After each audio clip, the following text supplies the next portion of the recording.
Olá, irmãos, bom dia, graça e paz. Nós voltamos com a nossa escola dominical. Nós estamos estudando o livro de John Piper, terminando o livro. Estamos já no último capítulo, na verdade o último é uma oração, então não há propósito nosso de darmos o último capítulo, sim o penúltimo, que fala da obra da missão ou da missão da igreja, missões e misericórdia. A majestade de Cristo em missões e misericórdia é o que nós estamos estudando. Hoje vamos já para a segunda aula dessa mesma matéria, desse mesmo capítulo. Então nós vamos buscar a Deus pedindo a direção, a bênção dele para a nossa vida nesse nosso encontro. Vamos orar. Muito obrigado, Deus, pela bênção de estarmos na escola dominical, de aprendermos coisas tão preciosas da parte do Senhor. Pedimos tua direção e bênção, que o teu Espírito Santo clareie a nossa mente e aplique as verdades do Senhor na nossa vida, em cada esfera, em cada área da nossa vida, que possamos viver conforme o teu querer. Reaviva, ó Deus, a tua obra no nosso coração, a chama ardente, ó Deus, pelas coisas do Senhor na nossa vida, e que assim possamos servir ao Senhor com muita alegria e dedicação. Fica conosco, nós te damos graças, orando em nome do Senhor Jesus. Amém.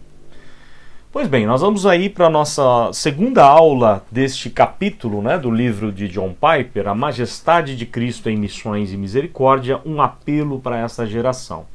Eu tinha como propósito fazer em 2 aulas, essa seria a nossa segunda aula, mas eu já mudei o meu propósito aqui. É um capítulo muito importante, muito interessante, e não dá para nós lermos um livro desse, não jogue a sua vida fora com uma proposta tão importante como esta e terminar de qualquer jeito, A gente precisa terminar de um jeito muito especial e por isso nós vamos deixar para a próxima semana. Deus tem falado ao nosso coração por meio das aulas de todos os professores, é um livro sem dúvida alguma impactante para a nossa vida e coração e nós vamos trabalhar aí os preceitos bíblicos relacionados aí a esse tema. Então nós vamos hoje para a segunda aula, na próxima semana devemos terminar com a terceira aula, ok? Vamos lá. Nós pensamos muitas vezes na obra missionária que tem apenas um id do Senhor Jesus, tá? Mas John Piper ele apresenta um segundo id, não apenas o id por todo mundo e pregar o evangelho. Aliás, nós podemos ler isso, Vamos ler lá em Mateus 28, vamos abrir a palavra em Mateus 28. Você pode abrir comigo aí, Mateus 28, verso 20. Podemos ler até um pouco antes. Mateus 28, de 18 a 20. Vamos lá? Jesus, aproximando-se, falou-lhes dizendo: Toda autoridade me foi dada no céu e na terra.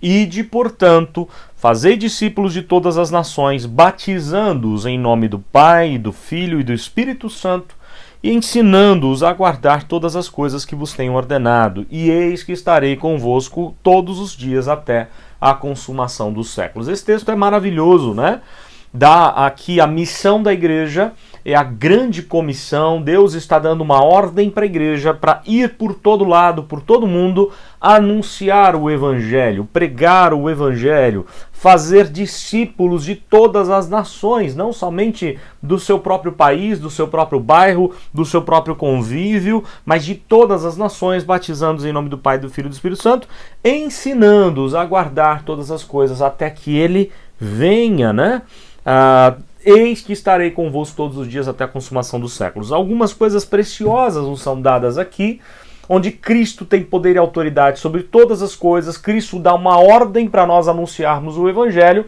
e essa ordem ela é muito abrangente. Nós não daríamos conta de fazer se Cristo não tivesse todo o poder e autoridade no céu e na terra, e se ele não estivesse conosco. Eis que estarei convosco todos os dias até a consumação dos séculos. Ele está conosco de que jeito? De que maneira? Pela palavra pregada. Quando nós pregamos e vivemos a palavra, Cristo está conosco, e pela ação do Espírito Santo que vive e habita no meio da igreja, no nosso coração. Mas John Piper fala de um outro id importante que muitas vezes nós esquecemos, que é o id da misericórdia. E aí o exemplo bíblico que ele traz para nós é Lucas 10, 37. Vamos lá abrir no Evangelho de Lucas, capítulo 10, 37. Você deve lembrar, o episódio aqui, a história contada pelo Senhor Jesus, do bom samaritano. daquele homem que sai para uma viagem, ele é assaltado, batem muito nele, os líderes religiosos passam de largo, não cuidam dele, não acodem aquele homem em necessidade. E um samaritano, que era inimigo do judeu, este sim para cuidar das feridas, leva ele até uma hospedaria, deixa lá até um dinheiro a mais para pagar os gastos com o cuidado daquele homem. E aí o Senhor Jesus diz, né, que aquele samaritano, sim, era aquele que amou o seu próximo. E aí a palavra do Senhor Jesus é dura com respeito à nossa responsabilidade como igreja. Lucas 10, 37. Onde ele nos diz assim: respondeu-lhe o intérprete da lei. Aliás, vamos para o 36, é a pergunta de Cristo, né? Qual destes três te parece ter sido próximo do homem que caiu nas mãos dos salteadores? Respondeu-lhe o intérprete da lei, o que usou de misericórdia para com ele. Olha só a palavra de Cristo agora. Então lhe disse: vai e procede tu de igual modo. Essa expressão vai é o ide, vá. Né? Vá e proceda de igual modo, é a ordem que Deus dá, não somente para nós anunciarmos o Evangelho, mas também para cuidar das pessoas em suas necessidades. É a proposta que nos é dada aqui neste capítulo por John Piper. A majestade de Cristo, não só em missões, no anúncio do Evangelho, mas também na obra da misericórdia, do cuidado com os carentes, também quando Cristo se vê, né? A majestade de Cristo é vista nessas duas obras importantes. E aqui uma proposta de John Piper: a obra da misericórdia faz as pessoas acreditarem na obra missionária. Não dá para eu simplesmente pregar o Evangelho se eu apenas estou preocupado com a salvação, né? com o espiritual das pessoas e o físico.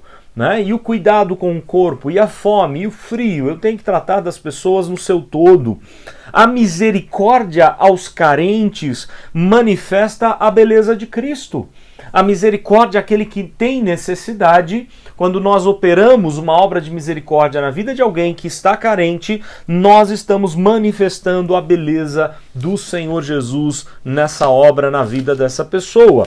E aí a segunda carta de Paulo aos Coríntios nos diz algo importante aqui. Olha lá, segunda aos Coríntios, capítulo 8, verso 9. Vamos abrir aí a palavra do Senhor na segunda carta de Paulo aos Coríntios, 8, versículo de número 9, que nos diz assim: pois conheceis a graça de nosso Senhor Jesus Cristo, que sendo rico se fez pobre por amor de vós, para que pela sua pobreza vos tornasseis ricos. Olha que texto maravilhoso, não é? Conheceis a graça de nosso Senhor Jesus Cristo, que sendo rico se fez pobre por amor de vós, para que pela sua pobreza vos tornasseis ricos. Nós temos que compartilhar a riqueza de Cristo, a beleza de Cristo na vida das pessoas carentes, das pessoas que precisam do Senhor.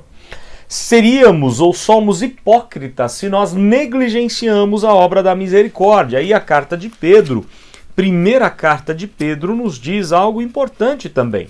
Vejamos lá, 1 Pedro 2, verso 21. Vamos lá. Depois dele ter falado, né, que nós somos povo de propriedade exclusiva a fim de proclamar as virtudes daquele que chamou das trevas para a luz, o verso 9 é totalmente missionário, né, no capítulo 2. Na primeira carta de Pedro 2, verso 21, olha só o que ele nos diz: porquanto para isto mesmo foste chamados, pois que também Cristo sofreu em vosso lugar, deixando-vos exemplos para seguirdes os seus passos. Nós temos que seguir os passos de Cristo, o exemplo de Cristo no cuidado com as pessoas. Ele se esvazia dos seus interesses, né? Do seu próprio interesse, para sim cuidar do nosso interesse e nos dar a vida eterna, a vida abundante. Então a obra de missão tem que seguir junto com a obra da misericórdia. E aí eu queria dizer algo importante. Os cristãos, eles precisam ser a igreja da misericórdia aqui na terra. Nós, como crentes, precisamos ser a igreja de misericórdia na terra, compartilhando bênçãos que temos recebido da parte de Deus, ok? Nós compartilhamos aquilo que Deus nos dá. não é nosso por direito, recebemos pela graça, temos trabalho, temos saúde, temos dinheiro, porque Deus nos deu, então nós compartilhamos um pouco daquilo que Deus nos dá com aqueles que mais carecem, mais precisam. Vale ressaltar algo importante aqui, ok? A igreja não pode, o propósito da igreja não deve ser, na verdade, assistencialismo. Não é para isso que a igreja existe. Para isso existe o Estado, a prefeitura, o governo, né? Nós não precisamos agir com assistencialismo e nem teríamos conta de fazer isso. Não adianta eu chegar na internet ou na igreja e dizer, olha, quem precisar de uma cesta básica, se você tem um amigo, um vizinho, quem precisar de pagar uma conta, vem cá que a gente vai resolver seu problema. Não é para isso que existe a igreja. Entenda bem, não é isso que é o propósito da igreja. Mas a igreja pode ser um canal para abençoar os carentes, isso claramente, tranquilamente. O que eu quero dizer com isso? E aliás eu sempre tenho dito isso àqueles que nos pedem ajuda. São várias pessoas que nos pedem ajuda. Por exemplo, pela internet, pelo Instagram, pelo Facebook, muita gente entra em contato pedindo cestas básicas, pedindo ajuda financeira para isso ou para aquilo. Não é propósito nosso como igreja ajudar essas pessoas em primeiro lugar. Nós temos, como diz a palavra, que cuidar-nos da fé. E o que eu oriento essas pessoas é que elas procurem uma igreja evangélica e tenham comunhão com essa igreja. Uma vez em comunhão, as necessidades das famílias serão supridas. Não é? A pessoa está passando por dificuldade, a junta diaconal vai lá suprir a necessidade com uma cesta básica, com uma ajuda, né, para uma questão básica ali que a pessoa está passando. Não pagar os luxos de forma alguma, mas sim as necessidades básicas. A igreja é canal de bênção para abençoar os carentes. Nós não podemos fazer isso com todo mundo, nem é o propósito da igreja, mas sim aqueles que são membros ou que são visitantes, que estão chegando no nosso meio, nós podemos acolher essas pessoas no seu sofrimento e abençoá-las. É importante que você tenha contato, comunhão com a sua igreja, para que a sua igreja venha suprir as necessidades. E nós podemos abençoar também aqueles que estão com dificuldades, né, para manter seus projetos. Nós temos feito isso todo ano, no final do ano, no culto de ação de graças, nós compartilhamos um pouco daquilo que Deus nos dá, não é? Com ofertas em dinheiro, com alimentos e tal, e tudo que é arrecadado é destinado a instituições carentes, que cuidam de pessoas carentes. E isso nós temos feito todo ano, como os irmãos já devem saber e participam muito bem desse trabalho. A obra da misericórdia, ela precisa acontecer junto com a obra missionária. Por exemplo, nós vamos resolver abrir uma congregação num bairro carente, por exemplo, ou mesmo que não seja um bairro carente, começa nessa congregação, iniciando um ponto de pregação, uma congregação, pessoas carentes se achegam. Nós temos que dar suporte a esse trabalho, nós temos que ajudar os necessitados, ampará-los nas suas necessidades mais básicas. Se estão passando fome, suprir com alimento, né? Se estão passando necessidades básicas em qualquer questão, fome, frio, né? Não tem onde morar, não tem condições corretas para morar, nós temos que ajudar essas pessoas em necessidade. Por isso a obra missionária caminha junto com a obra da misericórdia, sem ideia de assistencialismo, e sim para abençoar e compartilhar aquilo que Deus tem nos dado. Nós fizemos um trabalho interessante também no final do ano, né, com alimentos lá no mercado, com o Rotary Club, foi muito interessante. Por quê? Porque assim nós arrecadamos para quê? Para aqueles que necessitam. Nós destinamos isso às pessoas, às instituições que precisam de ajuda para cuidar dos mais carentes. Esse é o papel da igreja, de ser facilitador. A igreja não pode pedir as coisas para si mesmo lá dos governantes. Pelo contrário, ela deve ajudar os governantes a governar bem a sua cidade, né? Tem necessidades, ela pode ser um canal de bênção e suprir as necessidades de cada um. Mas vamos voltar agora para um ponto importante que Piper vai dar no seu livro, de exemplos do movimento missionário, exemplos magníficos, importantes, raízes do movimento missionário lá nos Estados Unidos, como é que as pessoas passaram a se envolver com a obra missionária lá nos Estados Unidos. Então, um modelo aqui que ele coloca em primeiro lugar é o movimento voluntário estudantil. Como é que se deu esse movimento voluntário estudantil? Estudantes se envolvendo com a obra missionária. Pois bem, as raízes desse movimento vai surgir lá na década de 20, no século XX, no início do século XX, lá nos Estados Unidos, mas as raízes remontam por um tempo mais distante, mais antigo, tá? O impacto missionário que esse movimento trouxe entre os estudantes foi magnífico. Um número significativo de leigos e de estudantes se voltaram para a obra missionária, sustentaram a obra missionária e muita gente foi impactada no mundo inteiro por causa disso. Mas a gente precisa voltar antes lá do começo do século XX. Nós vamos para 1806, em Massachusetts. Aconteceu uma reunião de oração que se tornou famosa conhecida como a reunião de oração do Monte Feno. Feno é aquela ração de animais, né? Parece uma palha, mistura ali que eles fazem com ração seca de animais para que os animais possam pastar, comer ali. Os jovens, olha só, nessa reunião de oração, aconteceu uma reunião de oração no Monte Feno, no Monte de Feno mesmo, nessa ração de animais. Houve um despertamento missionário, um despertamento evangelístico lá no William College.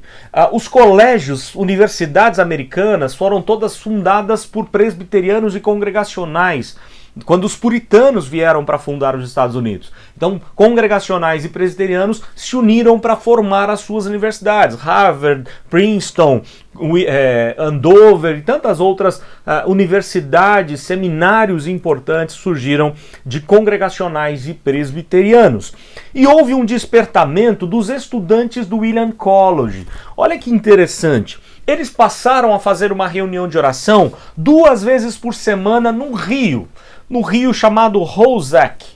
Eles iam para esse rio e ali eles faziam uma reunião de oração 2 vezes por semana. Num dia, vejam como Deus age com a sua criatividade magnífica, maravilhosa, com a sua providência governando todos os detalhes que acontecem. Aqueles jovens estão no rio orando, ali, tá, à beira do rio, em oração, quando começa uma enorme tempestade. Eles já estão indo para casa quando é acometido ali por uma enorme tempestade. Não dá para ir para casa, era perigoso, muitos trovões, relâmpagos, eles podiam morrer ali, inclusive. O que eles pensam? Nós vamos procurar um abrigo, vamos nos abrigar em algum lugar. E aqueles estudantes encontram uma montanha de feno, uma parte da montanha de feno, uma outra parte os animais haviam comido, e ali ficou metade de uma montanha de feno, e eles puderam se abrigar nessa montanha de feno. Ficaram ali embaixo se abrigando com o feno por cima. Olha que coisa interessante. Eles pensaram assim: poxa, mas o que a gente vai fazer aqui? Vamos aproveitar esse tempo, vamos orar. E vamos orar especificamente. Houve a proposta de orar especificamente por um despertamento missionário nos alunos do William College. E eles começaram a clamar a Deus e pedir a Deus: Senhor, desperta o trabalho missionário, desperta aí o envolvimento dos alunos em missões.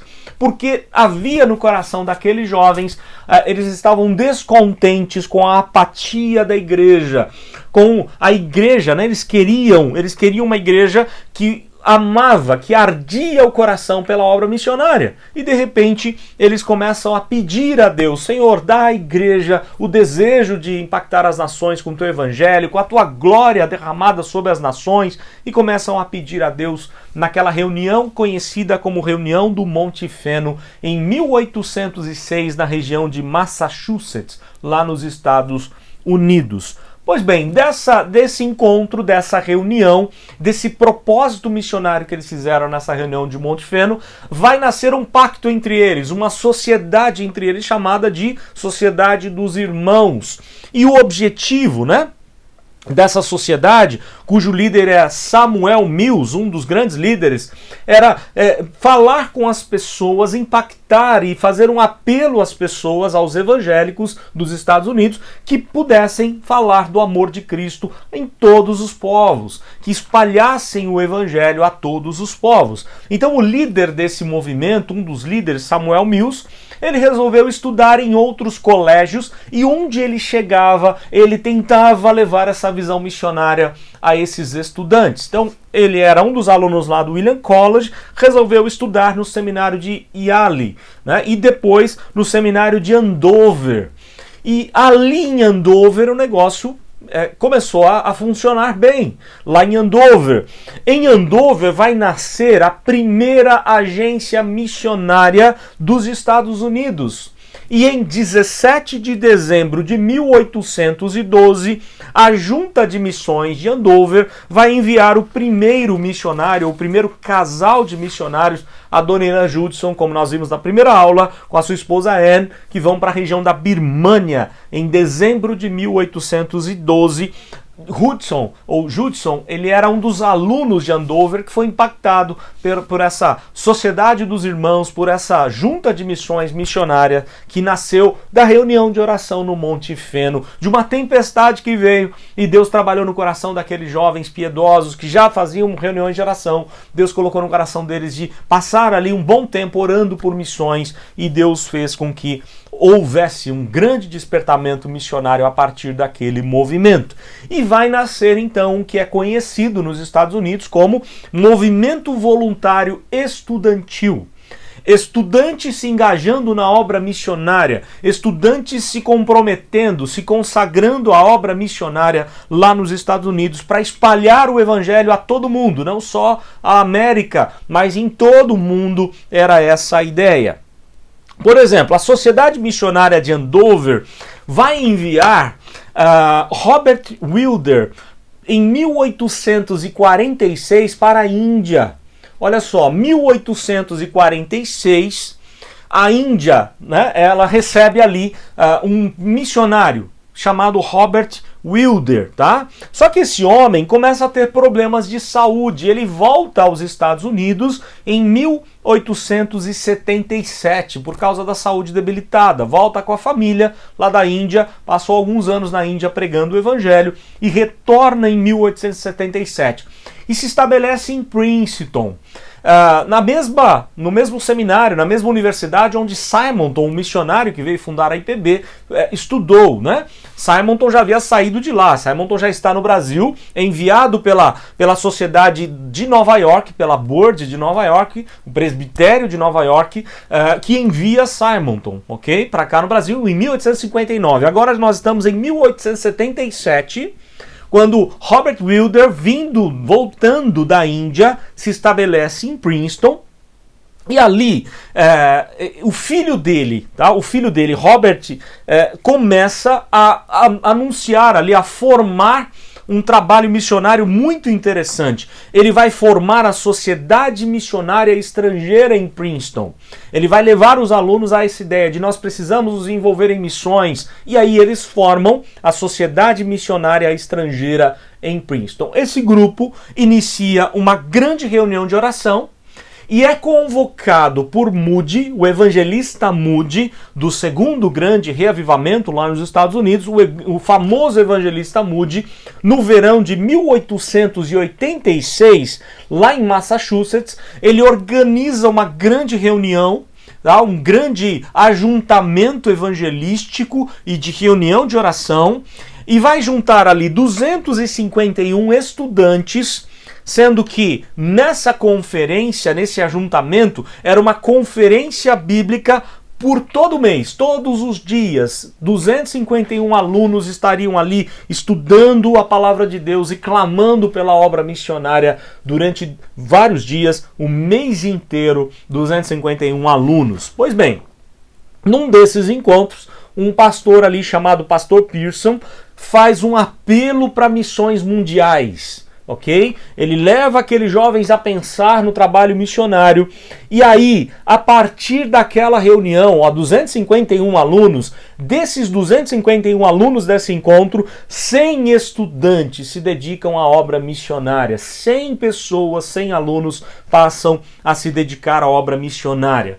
Depois desse encontro, o movimento voluntário estudantil continua a crescer, é muito mais alunos envolvidos com a obra missionária, desejando a obra missionária. Os dados são incríveis. Olha só, até 1891, 6.200 voluntários, pessoas se voluntariando, 6.200 alunos desejando participar de alguma forma da obra missionária. Até o ano de 1945, lembra lá o começo do século XX, né, que foi as primeiras décadas do século XX, foi o auge do movimento voluntário estudantil.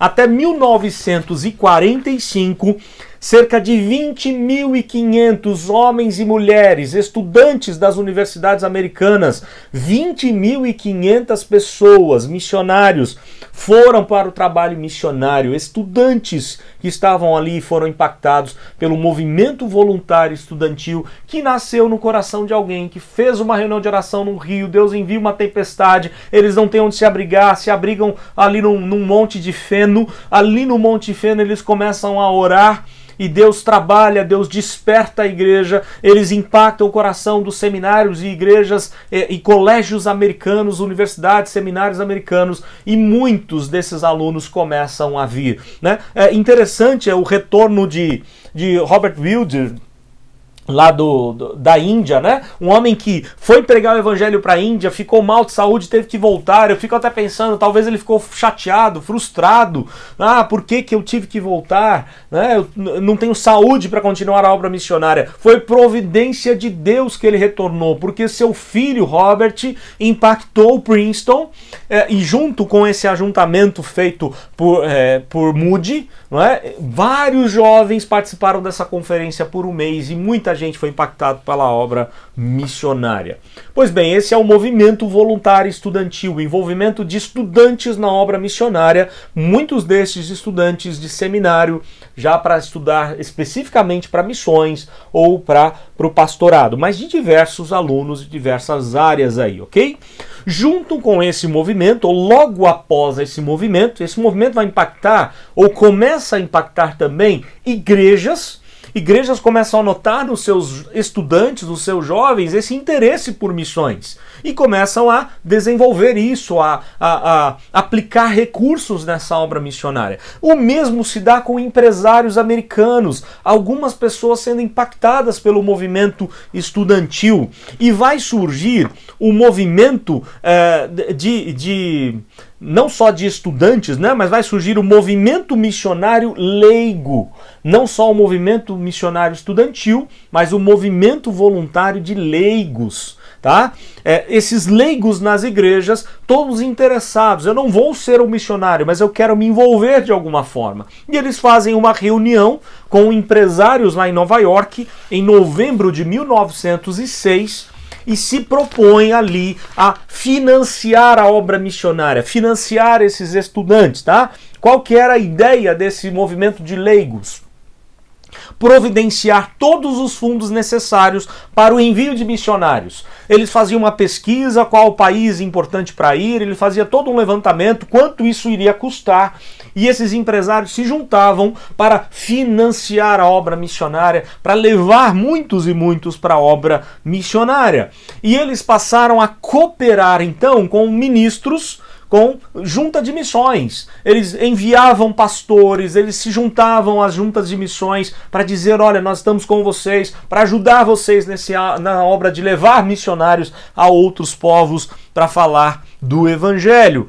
E eles também começaram a rolar toda a igreja no trabalho supremo de salvar o mundo. A ideia da igreja, a igreja existe para impactar o mundo, a igreja existe para pregar o evangelho. E aí os empresários, os leigos, os estudantes, todos se envolvendo com o mesmo propósito de salvar o mundo com a pregação do Evangelho de Cristo.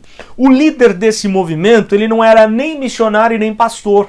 Tá? Ele não foi para a obra missionária lá fora e nem pastor, ele era um empresário. Tá? E os estudantes eram enviados então por empresários e eles foram movidos pela mesma paixão, como diz Piper no seu livro de maneira brilhante. Qual era a paixão daqueles homens? Quer estudantes, quer missionários, pastores, quer igreja, leigos, e empresários, o mesmo propósito de vida, não jogar a minha vida fora. Eu existo para impactar outras vidas, eu existo para levar o evangelho adiante. Nós existimos como igreja para anunciar o reino de Deus, pregar as boas novas do evangelho, e todos estavam com o mesmo propósito. Não podemos jogar a nossa vida fora, nós vamos levar muita gente para a obra missionária. Era essa a ideia, a intenção daqueles homens. E o líder desse movimento de leigos, que era um empresário, Campbell White, ele foi o primeiro secretário do movimento. E vejam só algumas propostas aqui do que ele fala, alguma coisa que impactou o coração dele e que ele fez com que outros se envolvessem pelo mesmo propósito. E eu queria terminar nossa aula falando disso, tá? Olha só, ele diz assim, Campbell: a maioria dos homens não está satisfeito com o resultado permanente da sua vida. As pessoas estão vivendo de maneira insatisfeitas. As pessoas estão sedentas, insatisfeitas a cada dia. O que mais satisfaz um homem é adotar o mesmo propósito de Cristo, salvar o mundo. O que vai tirar essa insatisfação do coração? Salvar o mundo com o evangelho, salvar o mundo como Cristo veio fazer, anunciar o Salvador, é o que mais vai empolgar o coração das pessoas. Daí ele dizia assim: fama, prazer, riquezas são cinzas comparados à alegria ilimitada de trabalhar por Deus, na causa de Deus, de executar os planos de Deus. Tá? Quando você vai atrás de prazer, de riquezas, de fama, você se dá mal, você se vê, né, com o coração completamente seco, com o coração completamente insatisfeito. Quem dedica tudo no interesse da causa do evangelho vai desfrutar as doçuras da vida e as suas inestimáveis recompensas. Olha só que coisa maravilhosa, né? Este líder, este empresário aí impactando o coração de muita gente nesse trabalho missionário, ok? Deixa eu ver se eu terminei aqui o que eu me propus a falar. Sim, terminei. Eu queria terminar aqui conversando um pouco com você. Por que eu resolvi parar a nossa aula? Porque é uma aula empolgante demais para a gente desperdiçá-la. Não é só para eu conhecer a história, para eu ver como Deus agiu por meio de estudantes com menos recursos, com menos condições de comunicação, com menos de tudo. E de repente eu vou simplesmente ver um negócio desse, uma história dessa, e vou ficar de braços cruzados apenas admirando. Não podemos apenas admirar. Deus está nos chamando para uma grande obra e nós temos que nos colocar diante de Deus para nos dispor, né? Estar à disposição, dispor o nosso coração para ajudar a obra missionária, para evangelizar, para impactar o coração de muitas e muitas vidas, porque é para isso que Deus nos mantém aqui vivos como igreja do Senhor aqui na terra, ok? Então fica o desafio. Na próxima semana será ainda mais desafiadora, porque a questão é o que nós fazemos com isso? Como está a realidade hoje da nossa igreja, da igreja mundial, evangélica mundial, no trabalho missionário? O que a gente pode e deve fazer em prol do trabalho missionário? E se Deus permitir, agora à noite, no culto da noite, nós faremos um desafio nessa questão, tá?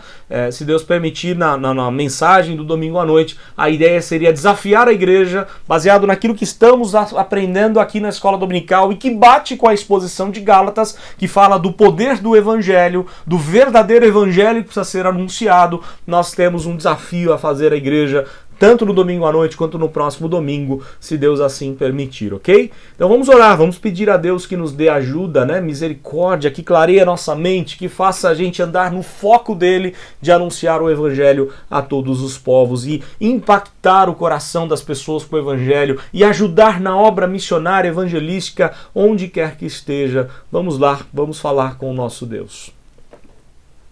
Ó Deus, muito obrigado mais uma vez pelo privilégio de sermos do Senhor e de estarmos aqui para proclamarmos as virtudes do Senhor, que nos chamou das trevas para a maravilhosa luz.